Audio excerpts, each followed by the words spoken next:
भाई साहब, जब भोजपुरी का शो द भोजपुरी बवाल आया था, तब लोग ऐसा सोच रहे थे ये एक ऐसा शो होगा जिसकी क्वालिटी और जो लेवल ऑफ एक्सपीरियंस होगा वो लाइक बिग बॉस होगा। लेकिन शो में क्या चल रहा है? शो में चल रहा है मोहल्ले लेवल की चुगलियां। किसने किसके साथ क्या किया है, जैसे घर परिवार में होता है कि तूने मेरे साथ ऐसा किया, तूने मेरे साथ वैसा किया, तू मेरे लिए इतना बुरा रहा और तू मेरे लिए इतना बुरा रहा। शो में इसके सिवा कुछ भी नहीं चल रहा है। पवन सिंह अपनी पर्सनल लाइफ को खोल खोल के रख रहे हैं। काजल राघवानी ने तो हद ही कर दी। उनके लिए भोजपुरी इंडस्ट्री में कोई भी एक्टर एक्ट्रेस अच्छी नहीं है। निरहुआ आम्रपाली के जैसे हमेशा लगे रहते हैं, चिपके रहते हैं। इस शो में भी उनका वही नजर आ रहा है। और आम्रपाली शादी से पहले कोई बच्चा गोद लेना चाहती हैं। शो प्रेजेंट ऐसे किया गया था जैसे एक डिफरेंट लेवल ऑफ शो होगा, पॉलिटिशियंस प्लस एक्टर्स का मिश्रण होगा। तेजू भैया की एंट्री तो धमाकेदार थी, लेकिन शो में दिखने के बाद और शो का एक्सपीरियंस करने के बाद मुझे ऐसा लग रहा है कि एक नंबर का बढ़िया शो है।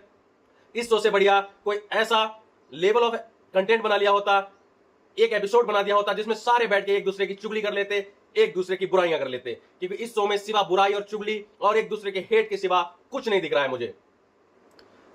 जब कहीं भी भोजपुरी का नाम जुड़ जाता है, कंटेंट से रिलेटेड जुड़ जाता है, तो वहां पर अक्सर हमें यही देखने को मिलता है, एक दूसरे की बुराई, एक दूसरे से नफरत, एक दूसरे से जलन और ईर्ष्या। वही इस शो में दिख रही है। पवन सिंह जन्नत जुबैर को ये तो बताएंगे कि मेरी जोड़ी 2 लोगों के साथ हिट थी, लेकिन ये नहीं बताएंगे किसके साथ है।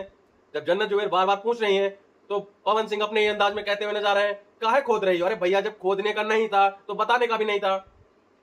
इस शो में ऐसी कोई भी बात मत करो जिसके बारे में आप एक्सप्लेनेशन नहीं दे सकते। क्यों कर रहे हो बातें? कौन मजबूर कर रहा है?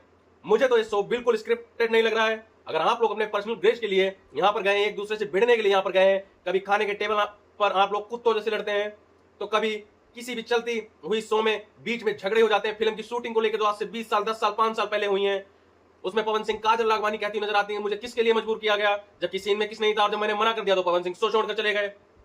वहीं आम्रपाली और काजल राघवानी की भी लड़ाई होती हुई नजर आती है।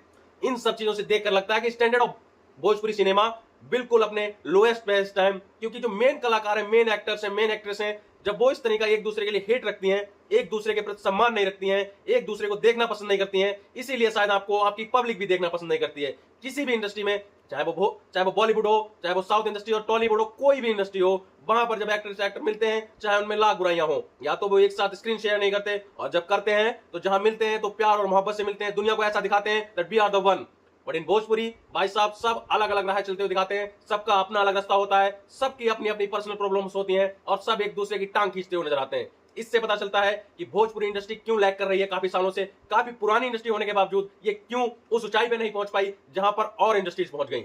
ये इस चीज को दिखाता है कि आने वाले समय में अगर इन एक्टर्स या एक्टर ने या किसी नए एक्टर ने कोई अच्छा कदम नहीं उठाया तो ये इंडस्ट्री समाप्त हो जाएगी। ये वैसे भी समाप्त हो चुकी है, क्योंकि भोजपुरी की कोई भी मूवी रिलीज होती है और पर्दे से उतर जाती है, कोई भी देखने वाला नहीं है। और अगर यूं ही ये लोग कुत्तों की तरह लड़ते रहे तो आने वाले दिनों में इनकी एल्बम्स, गाने, कुछ भी इनका ट्रेंड से हटकर गायब हो जाएगा और कोई इनको देखने और सुनने वाला नहीं होगा। धन्यवाद।